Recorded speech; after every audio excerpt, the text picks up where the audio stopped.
Hello, everybody. This is CB Bowman live. How are you? Today, we have a really special guest. Not that all my guests aren't special, but she has an accent.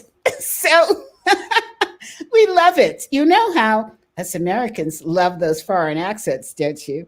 So this is Morag.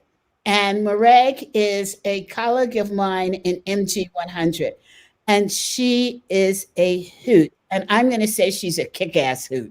So you are in for quite a treat today.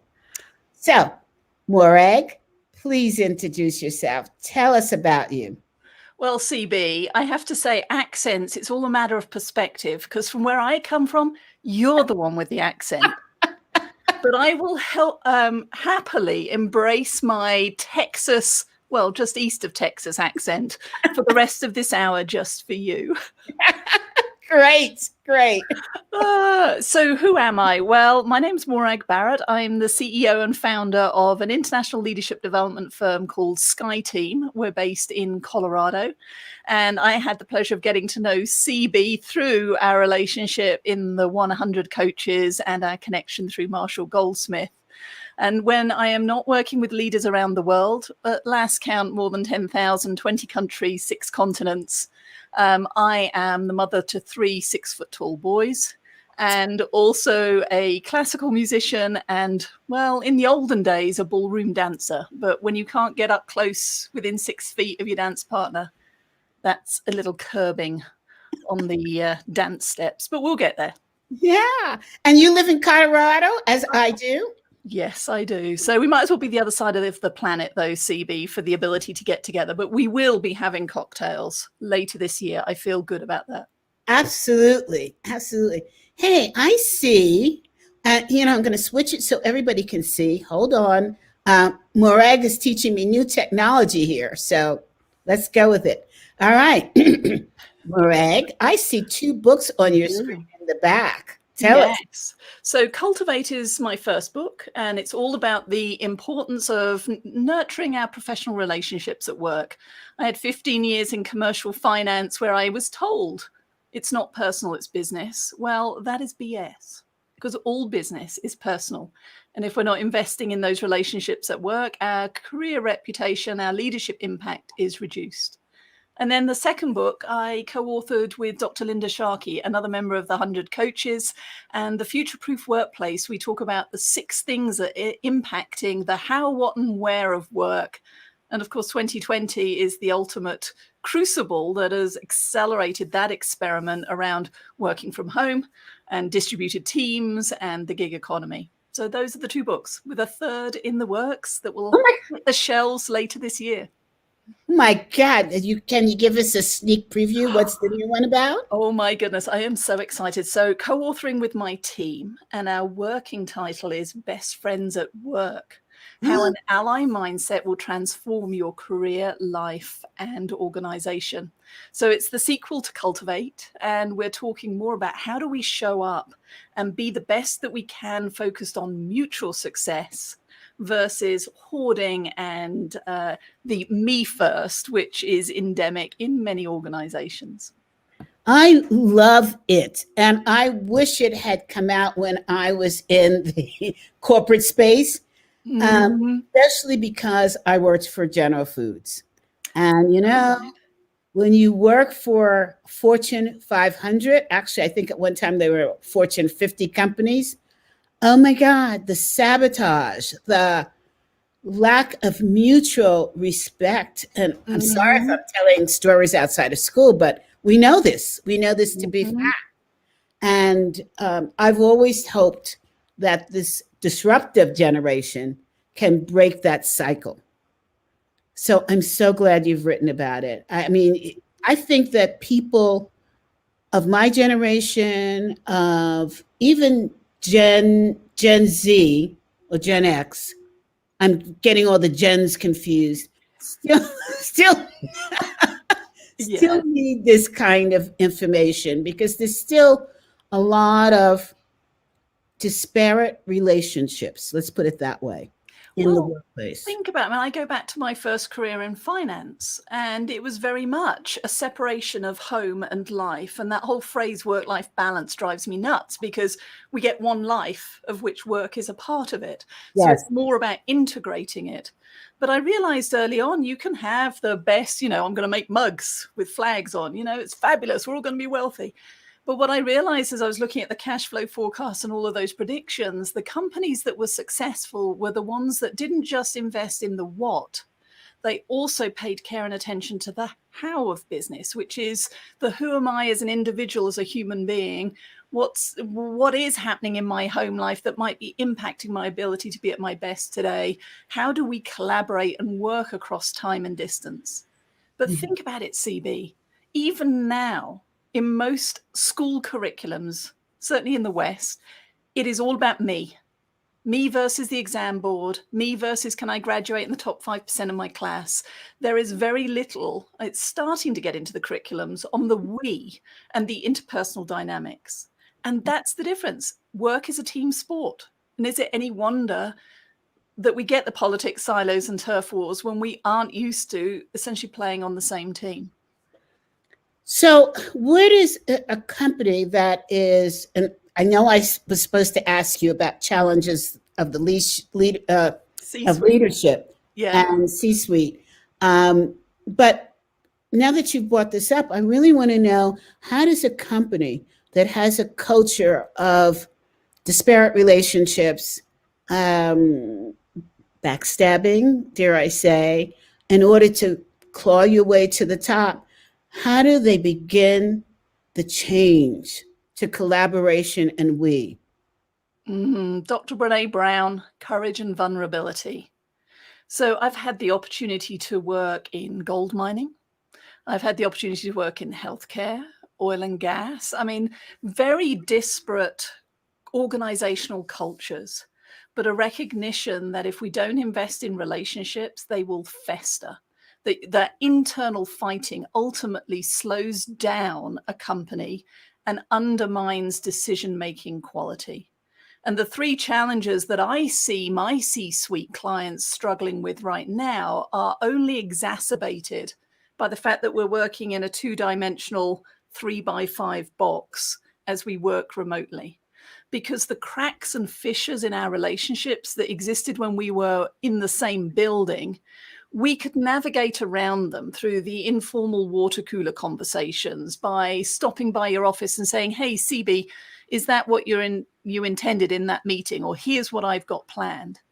But right now, what I'm seeing and hearing from our clients is that we've moved back to a more transactional relationship, where it's back-to-back Zoom, Google Hangout, Meet, it doesn't matter what technology, but they're back-to-back meetings where we get straight down to business. And we're not investing the time in how are you doing? And making those connections, the foundations of trust, the psychological safety that allows me to give you warnings of impending disaster or to challenge you back. And so those cracks are getting bigger. And here we are at nearly a year later, where we are now working with teams to rekindle that sense of community, that sense of teamness that has been lost in the frantic reaction to how do we operate through a pandemic. So I'd like to respectfully challenge you here.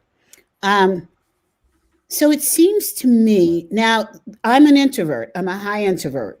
So I probably have it all wrong, or I'm looking at it through my filter.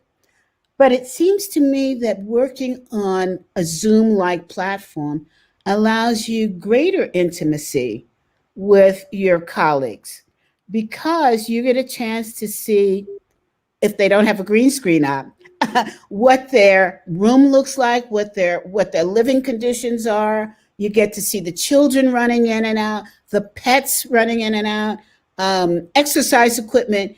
It's, photos hanging on the wall, books that they read. So to me, that brings a person closer.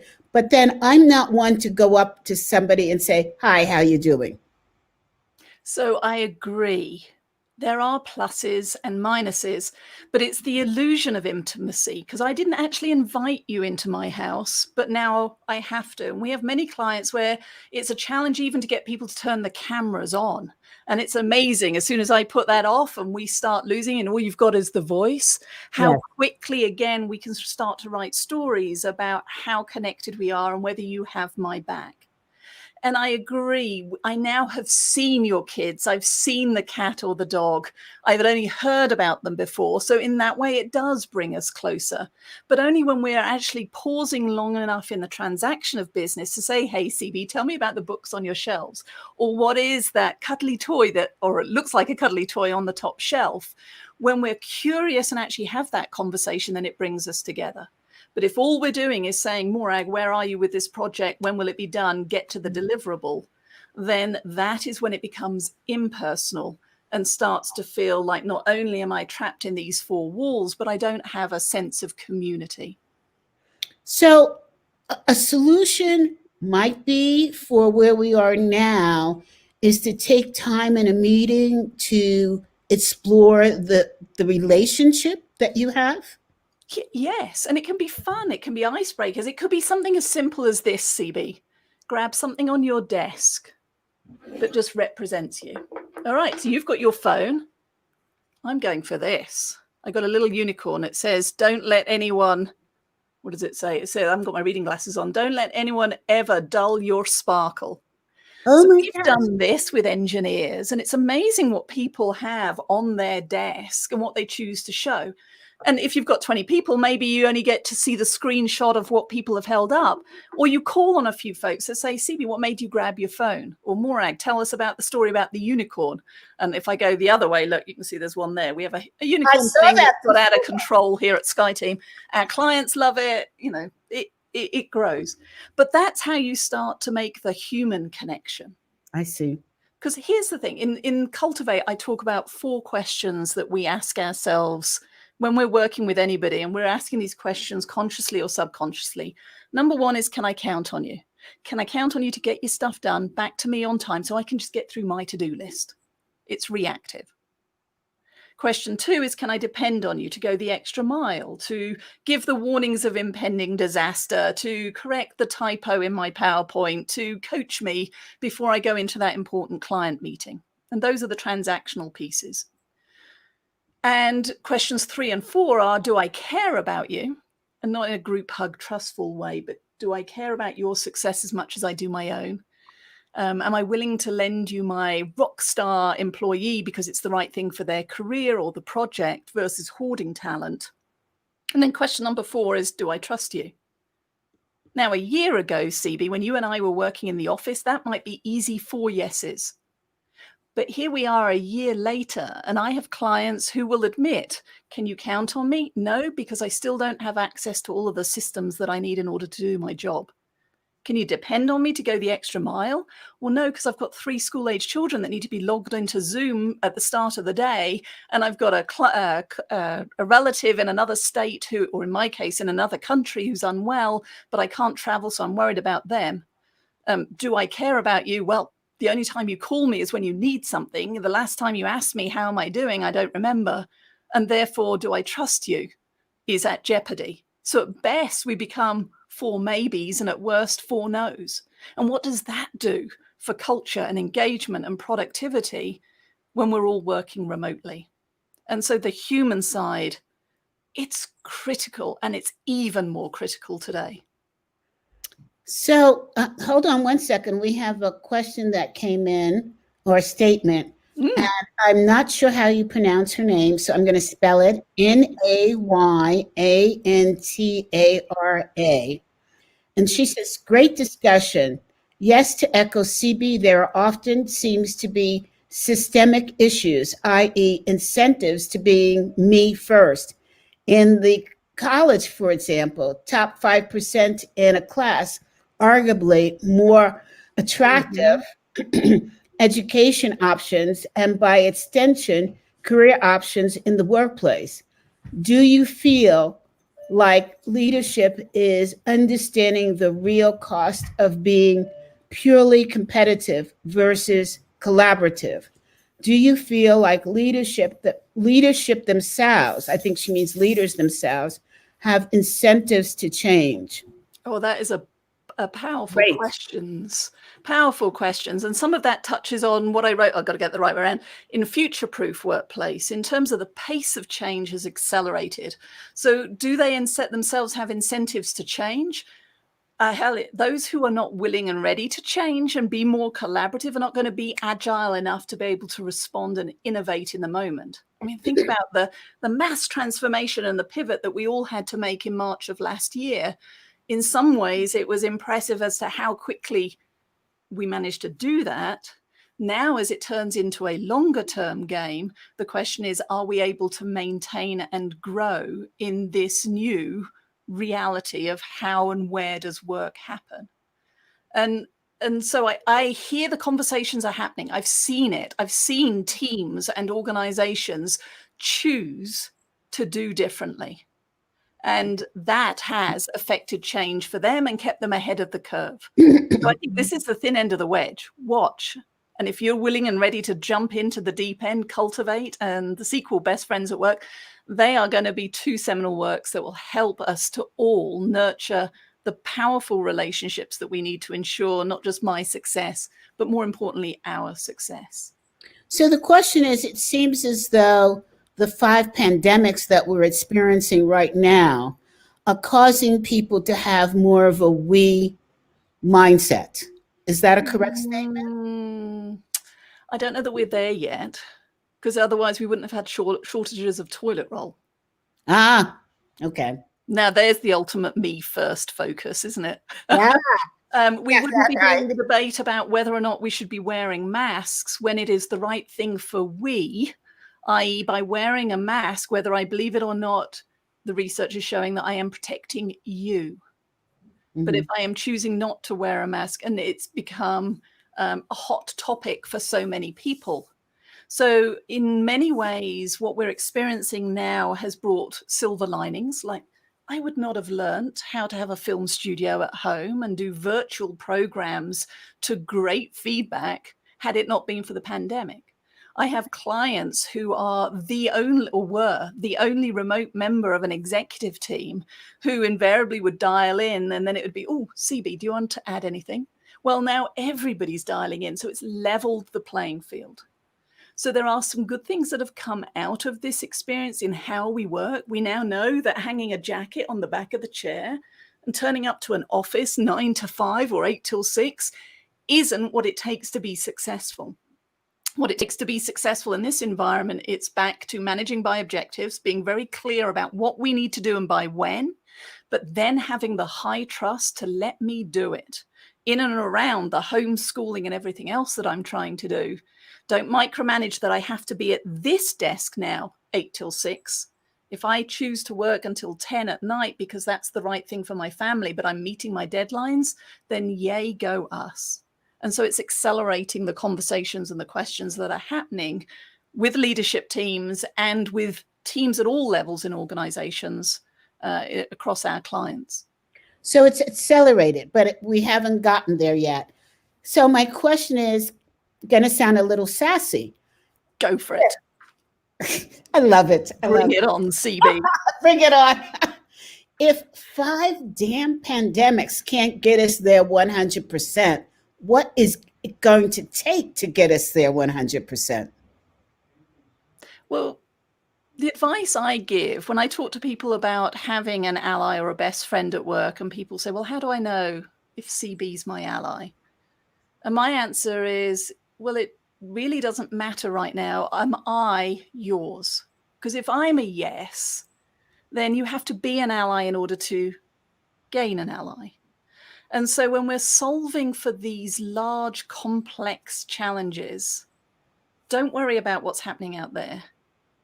Ask yourself, am I doing the best I can for me, for this team, for this community? And then the ripple effects become the tsunami of change. And that's how you affect change in organizational culture. It's one conversation, one relationship at a time. So start thinking about, as you think about the goals that you and your organization, you've got your May conference coming up. What are you trying to achieve? Who are the 3 to 5 people who can help that to be the most powerful event you need it to be? And then invest extra time and care and attention in nurturing those relationships. And if we're remaining intentional about how we show up, and how that wonderful Dr. Maya Angelou quote, it's not what you do that people remember or what you say, it's how you make them feel. When we're being intentional about how do others feel in my presence? How do I feel in my presence? What's the trash talk going on in my head? And how do I help us both to be the best we can? That's how we start to accelerate change and bring the human back to work and take the junior high out. So let me ask you, we have another question from Ruby, who says, loving this discussion about the importance of human connection and being intentional about building powerful relationships at work. As leaders, we have to be thoughtful about checking in on the human in front of us, in addition to the work goals. Work goals and productivity. In fact, our human connection at work will amplify the impact our teams and organizations have in the world. Thank you both. Oh, thank you, Ruby. Very nice. So now I'm going to ask you a really challenging question, which I did not prepare you for. Is this a challenging or a sassy question? I'm thinking it's more on the challenging side. Okay. Just so I can steel myself. Right. Okay. I'm ready now. Yeah, but you know what? I know that you have the answer, so it's really not even a challenge. As you know, I'm very involved in workplace equity and equality. And so this all seems great, and I'm just going to go there, for the white population. But for the Black population or people of color, where we probably don't see an evidence of trusting people, and so therefore giving out that trust is going to be challenging. How do we make this leap that we're discussing of the we generation? Because when we've tried to be the we, part of the we, we've been shunned. Oh, worse, not just shunned. I mean, we've seen it recent. It's happening every day, and it's shocking and it's appalling. And I look at that and it's been so forefront, and I'm thinking culpable negligence in not speaking up and not pushing back. And what more forget what I could have done. What more can I do now? And here's the prescription for change. This is not blind trust. But it is having the courage to give trust within guidelines. It's if you and I were to sit down and work on a project together, CB, what I see missing with so many leaders, and I'm coaching a senior leader right now, his approach would have been, okay, what do we need to build? Let's go do it. You do that bit, I'll do this bit, and off we go. We're off to the races.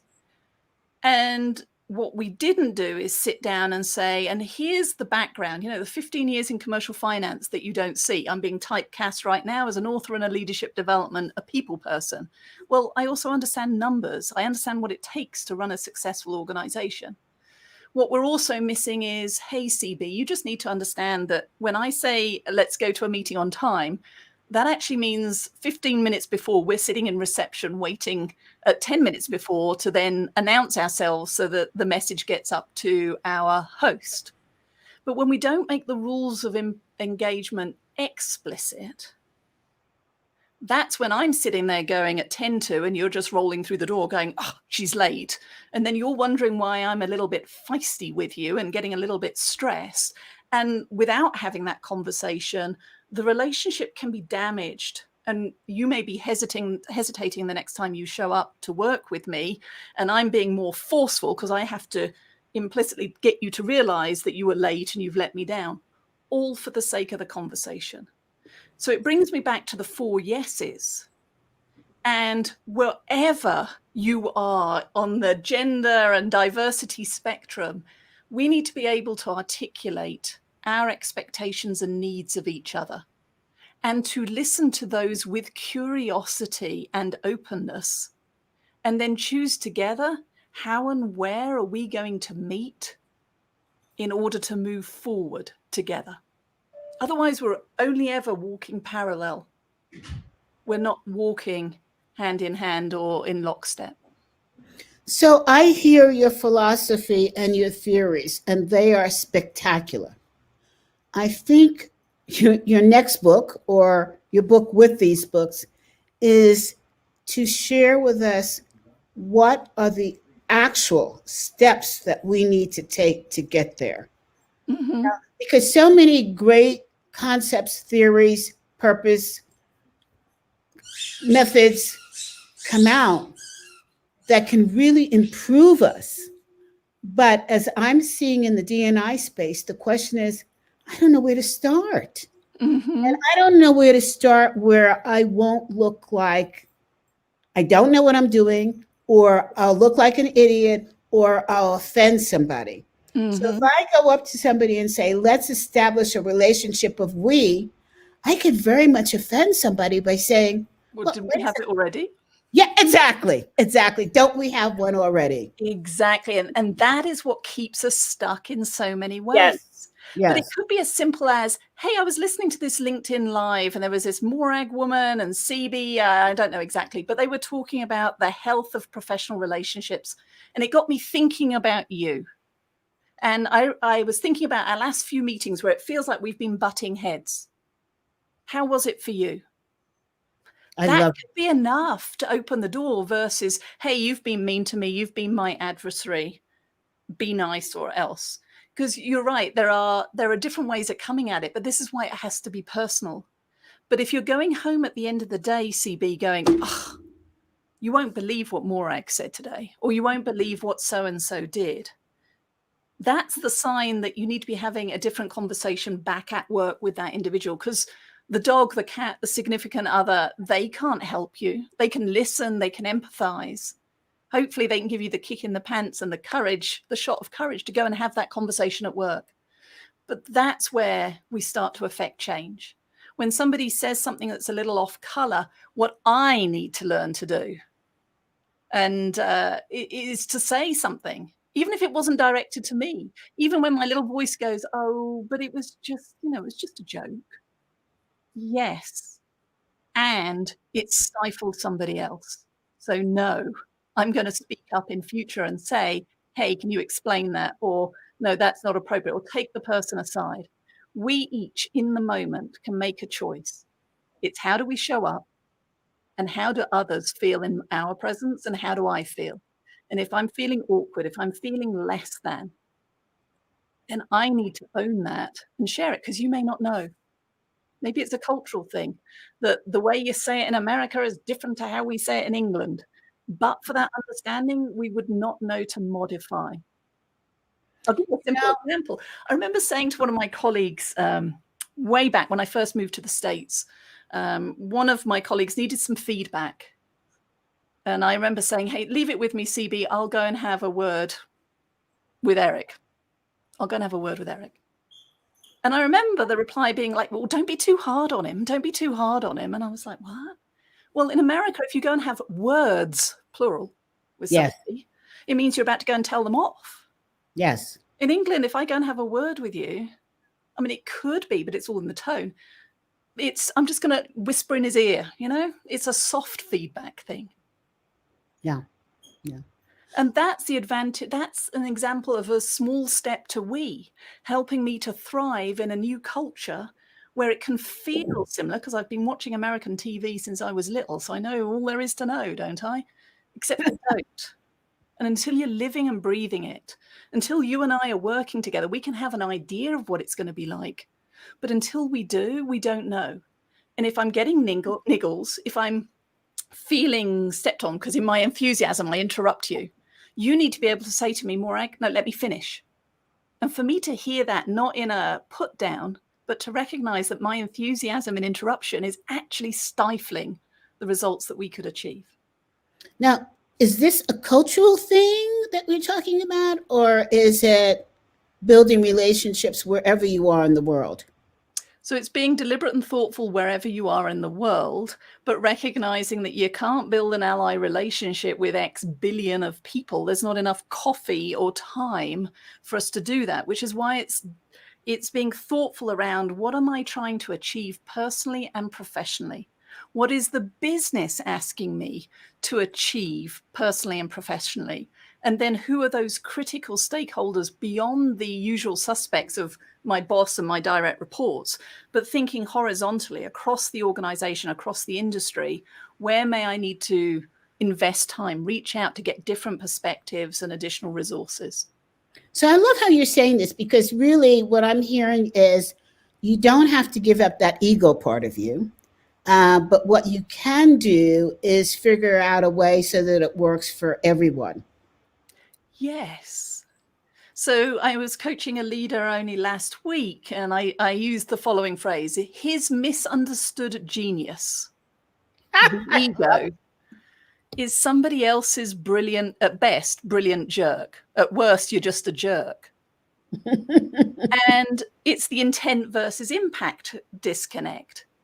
Because nobody gets up in the morning and goes, I want to be seen as a jerk. I want to be seen as the brash, rudest, arrogantest leader I can be. We want to be seen as the driving, decisive, inspiring, engaging, fast-moving leader. You know, I want to go back to something you said about supporting people in your space. And, you know, it takes so much courage to do this. So we talk about courageous leadership, but we don't talk about the solo person being courageous. And we see acts of that every single day. And we don't relate it to business. So I'm going to give you an example. There was a very well-respected man that you and I both know who gave a presentation. And in that presentation, he was talking about the relationship between automatic behavior and being aware of your behavior. And so he gave an example using monkeys and bananas. And I'm trying to go around the information so I don't reveal who it was. And I had seen this same presentation before, but in that presentation, he used people in relationship to responding. It was like Pavlov's theory, right? Mm-hmm. So when I saw the monkeys, I thought, oh my God, this is so culturally insensitive that I don't know what to do. I don't know whether to take this personally.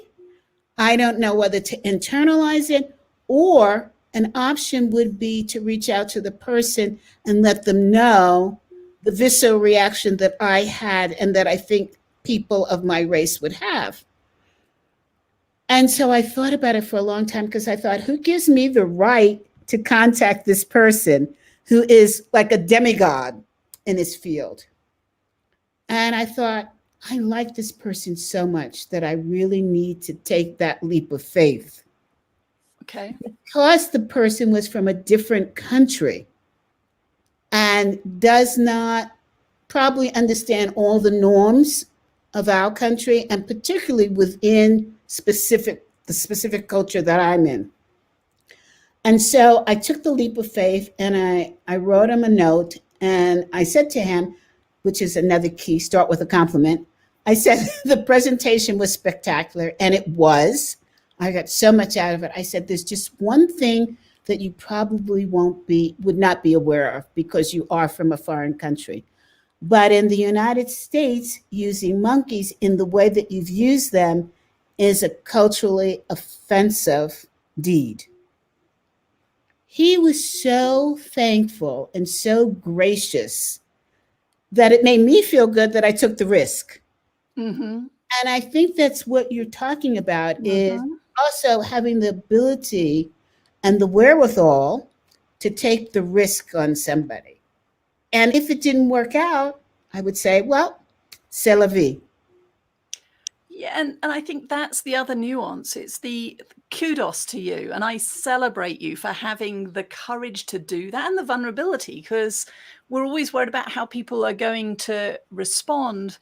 And whilst there might be embarrassment or awkwardness or whatever, most of us, when we've reflected on it, are grateful for these warnings of impending disaster that we didn't otherwise know. So first of all, thank you for doing that.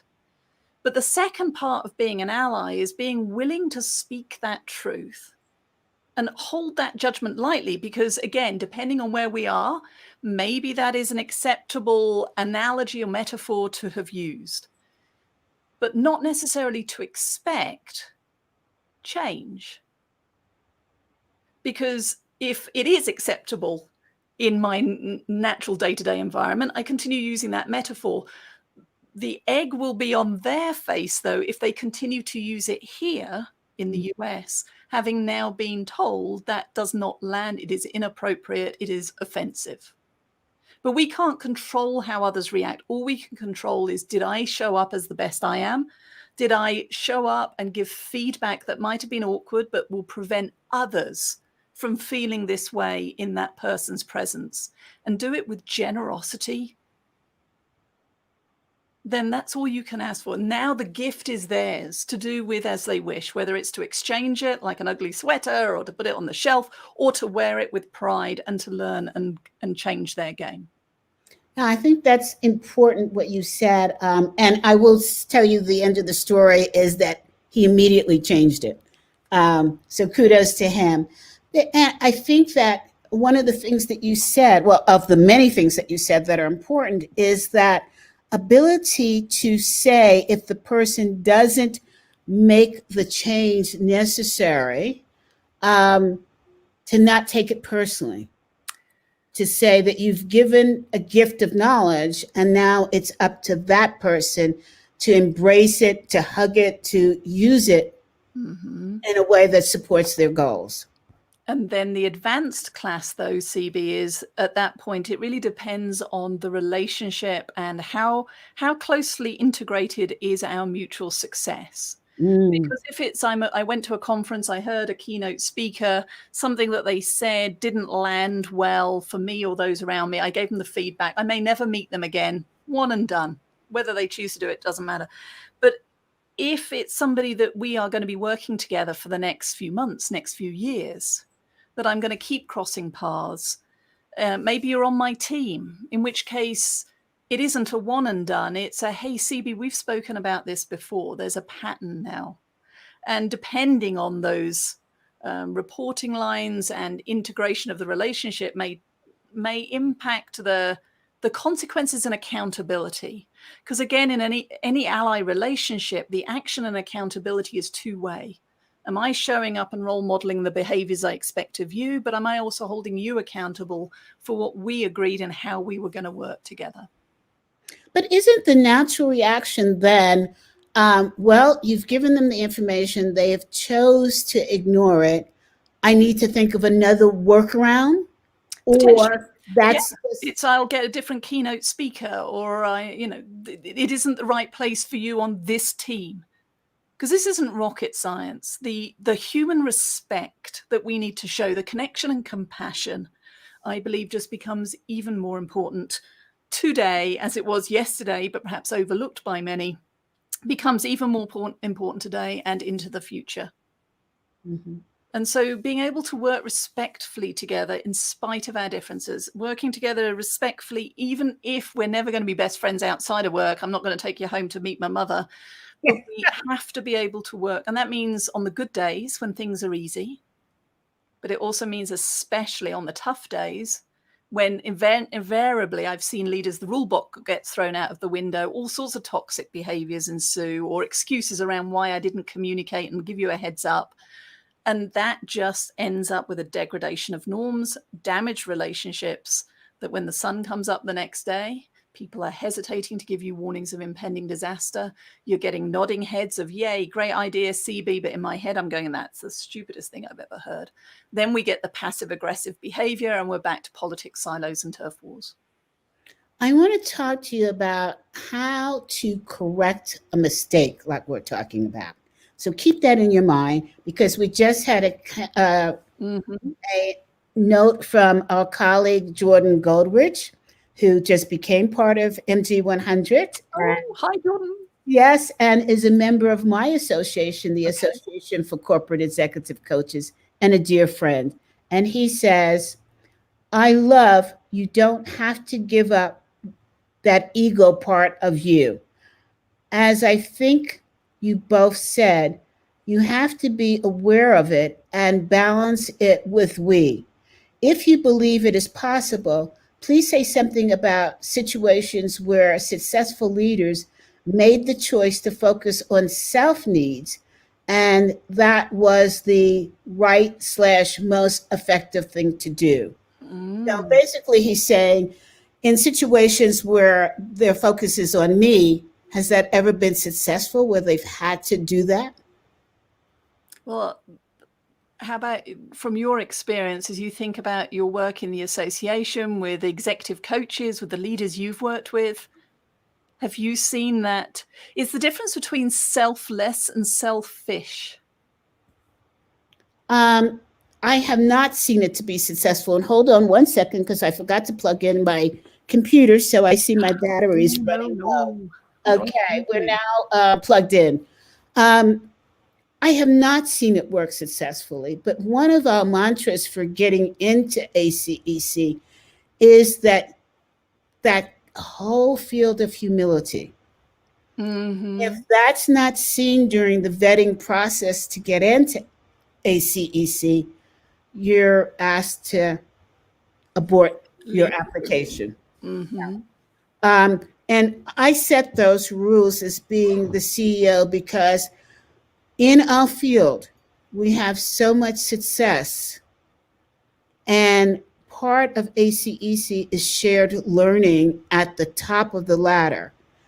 If you didn't display a temperament for that, sharing and supporting your colleagues who are coaches and not being worried about, taking business and hoarding business, then you're not a good fit for the association, even though you may be a master coach.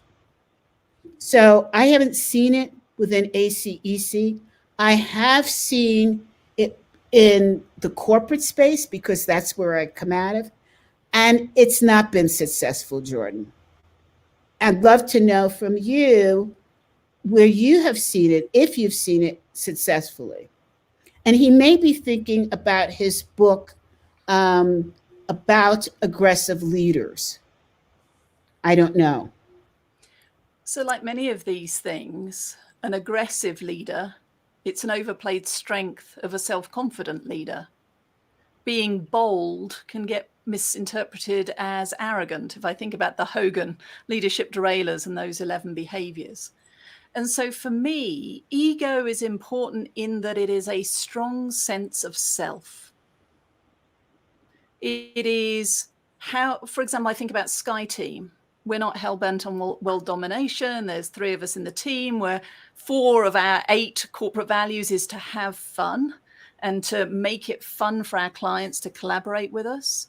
We have chosen a different definition of success that maybe the pre-21st century definitions might espouse. And so for me, that is a sense of ego in that I know what box and arena we want to play in, but we want to make it inclusive so that others find it fun and engaging and challenging when they choose to play in that same arena with us. And so you don't need to give up what makes you special. In fact, it's quite the opposite. Wouldn't it be phenomenal if we could create an environment where we could all turn up as me without having to pretend on the outside that I've got all the answers and I know what's happening, but underneath I know my feet are paddling and I'm going, I don't know. What if I was able to say, CB, this is the first time I've experienced this. I don't know. What do you think we should do? How can we do this together? And so for me, an ally mindset starts with abundance and generosity. Simon Sinek's book, The Infinite Game, talks about this abundance mindset and reinforces some of the concepts we're going to be sharing in Best Friends at Work. But if you see success as a finite resource, you're more likely to hoard it and keep it for me. If we think about it as an infinite resource and a longer term game, then I'm going to help make you successful because in doing so, it'll come back to reward me. So I will share expertise, my highs and lows, the mistakes I've made in 14 years of running SkyeTeam. That's the generosity. I'll drop everything to help you out of a pickle right now. And then from abundance and generosity, it's connection and compassion. Tell me your story. Tell me your experiences of growing up in America, because I have no idea, because this is all new to me. 15 years in, and I was already 40 years old when I got here. So little stayed in my ways. Help broaden my understanding, connection and compassion. That's where the empathy and so forth comes through. Because once we have that level of trust, then you're going to have courage and vulnerability on both parts. Courage to say, I don't know, I need help, and then take it. Courage to listen to feedback, and vulnerability to apologize when I do something that lands poorly. And if we've got courage and vulnerability, then you get candor and debate. I give you the warnings of impending disaster, and I'm not just lobbing a candor grenade and saying, CB, good luck with that, enjoy, and watching the crazy unfold. I'm part of the conversation about how do we solve for this and move forward. And then the final capstone piece of an ally mindset for me is action and accountability. I've seen far too many leadership teams that talk a good show, lots of hot air, but then go back to work and carry on doing everything that they did before. So it's having the courage again and vulnerability to unlearn the old habits and choose to take baby steps in a new direction. And the courage and vulnerability and the connection and compassion that when I forget and go back to using English idioms and talking too fast or interrupting, that you give me the grace to understand that was a baby step back and then hold me accountable so that I can take the 2 steps forward again. But Morag, this goes back to the question I was going to ask you before. In order to ask for that accountability, you have established a circle of trust, right? Both you're trusting the person who's going to give you the feedback and vice versa. My question then becomes, what happens when you really make an intense mistake? I'll give you the CEO of Wells Fargo. I'll give you political figures without naming any. How do you go back, assuming you're interested, and establish that trust? If, in fact, it's not going back to establish the trust, it is how do you start, because you've created such a rift in either your employees or the people of your country or your family. How do you go back? And I almost want to talk about Maya Hung Chang's book, Saving Face, which if you haven't read. Oh, yes, that's another great one. Oh, my God. How do you go back and not just sort of surface apologize, but apologize in a way that shows that you will not do this again? So you nailed it. The first bit has to be a heartfelt and genuine apology. And a heartfelt, genuine apology that's delivered without the expectation of forgiveness or forgetness from the other party. That's their gift to give. But if I am truly sorry, then having the courage to say, CB, I messed up and I'm sorry. No excuses, no explanations, no, but you're too sensitive and or whatever. It's no, I messed up. And then the how do I repair it? I have to ask, what can I do? Because it's not about me anymore. Again, it's what do you need to see and hear in order for me to repair this relationship? In our cancel culture, does an apology work to even start anymore? Are you just automatically deleted, which is what we've seen a lot in the entertainment space?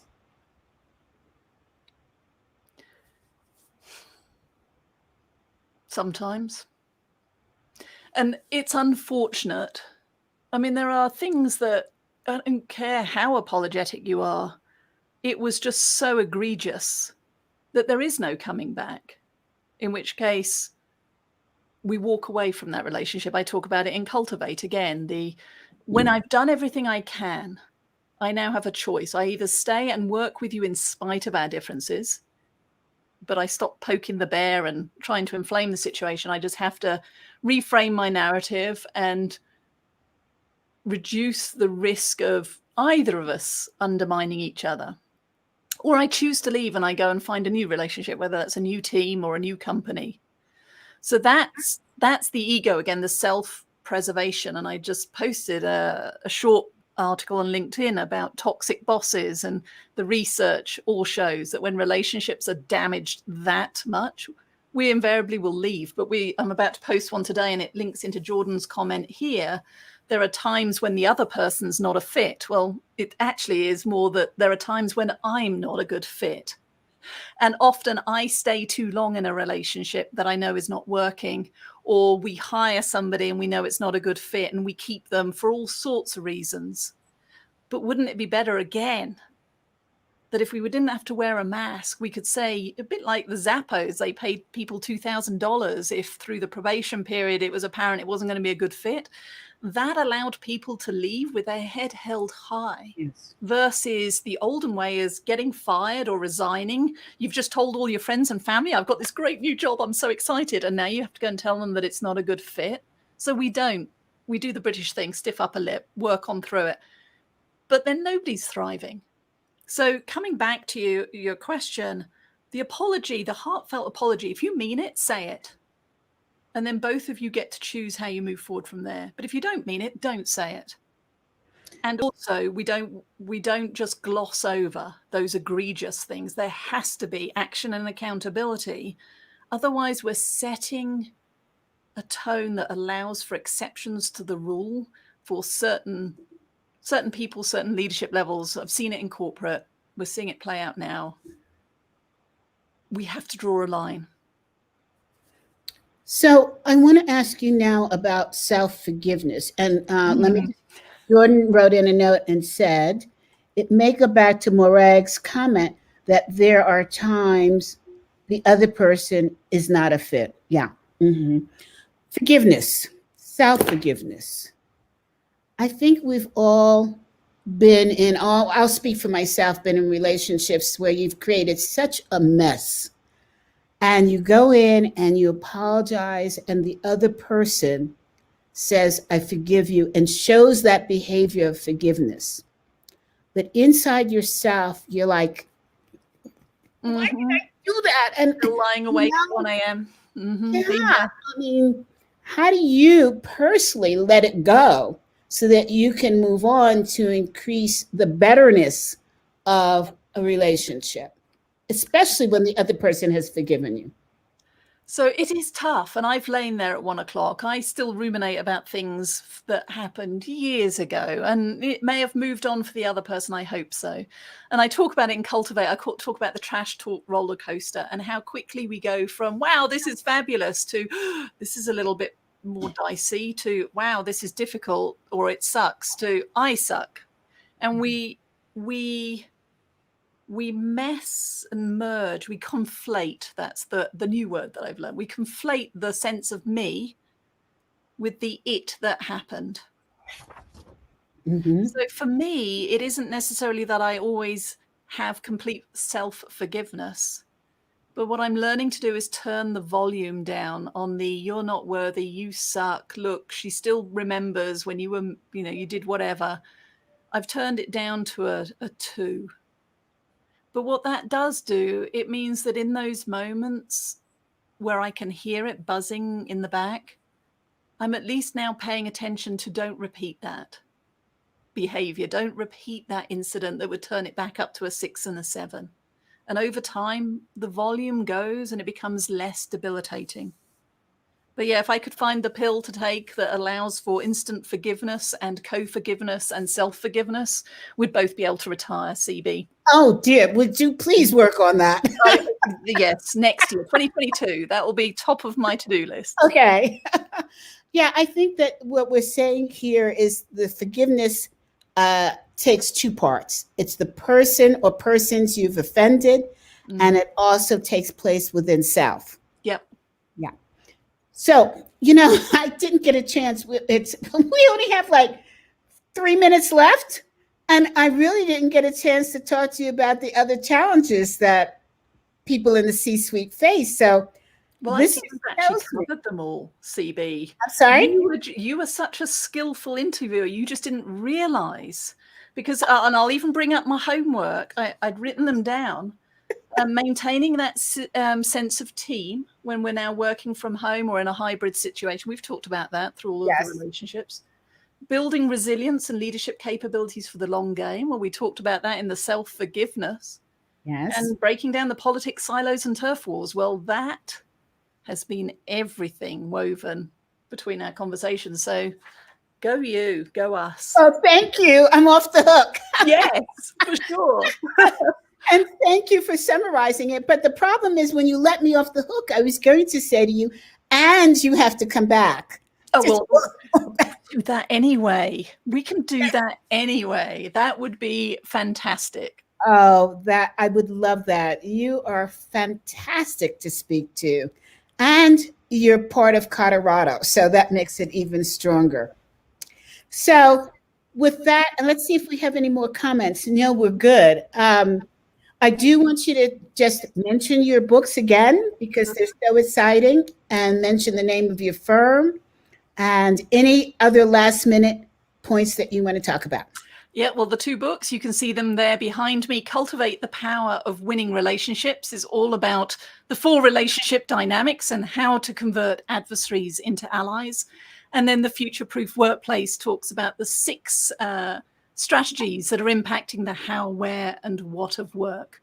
But I love the human side of business. I love helping leaders get out of their own way, whether it's the trash talk here or behaviors that are stifling others, to build the high-performing teams that deliver the business results that ultimately we are all accountable for achieving. And you can learn more about that at SkyeTeam.com, SKYE team.com, or connect with me on LinkedIn, and I would love to keep the conversation going. That's fantastic. Jordan, of course, our buddy, writes in great conversation, very deep and comprehensive. Love it. That's a high compliment from Jordan. So we're going to take that. Thank you, Jordan.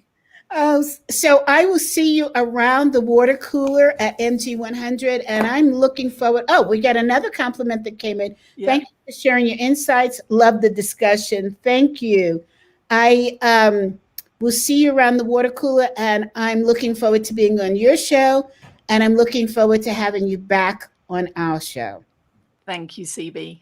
Thank you so much, Morag, and we are going to sign off. Everybody, this has been CB Bowman Live, Challenges of the C-Suite. And don't forget to tune in on Thursday, where we have CB Bowman Live, Workplace Equality and Equity. That's also a great conversation. We'll have a great guest then.